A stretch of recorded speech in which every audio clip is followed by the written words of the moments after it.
Every time I hear this song, I think about Tony Hawk. Tiara Brown spends most afternoons training with young boxers at the Fort Myers Police Athletic League. I want to give these kids back what I had. It's her passion and what keeps her going. I just want to be a positive role model in their lives. Born and raised in Lee County, Brown fell in love with sports at an early age. While I would be getting ready for like basketball tournaments, I would go to the boxing gym with Coach Larry Willis just so I can stay conditioned, because I know boxing is really good for conditioning, right? And I just got really good at it, so I never stopped. It kept her out of trouble. I always had the PAL. I always had the PAL to be there for me, like a recreation center. I never was out there with my friends hanging out in the neighborhood when they shouldn't have been. I know for sure the PAL saved my life. And now it's taken her to the top. I'm Tiara Brown, and I'm ranked #1 in the world by the WBC.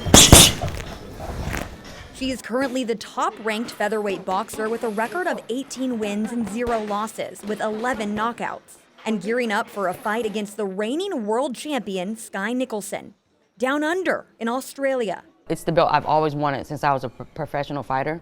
In my opinion, it's the best belt to have as a professional boxer.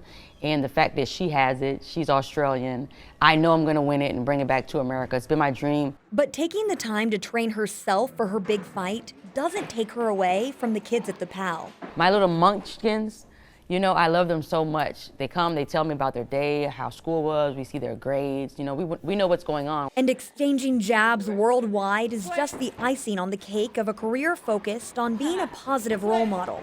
We live in a society now where people are looking up to rappers that are talking about violence, gun violence, you know, drugs and all that. I tell my kids, don't look up to that. That's not something you should look up to. You should look up to someone who's motivating, who's positive. She hopes to shine a light on the good in her hometown. That's all we say is like 239, Fort Myers. And the kids who come to the PAL. I think I'm gonna put the world on notice that I'm one of the best female boxers to have ever lived. And I think that would be pretty cool to say, and I'm from this little small town of Fort Myers, you know, and if I can do it from this little small town, other girls, you know, feel like they can do it.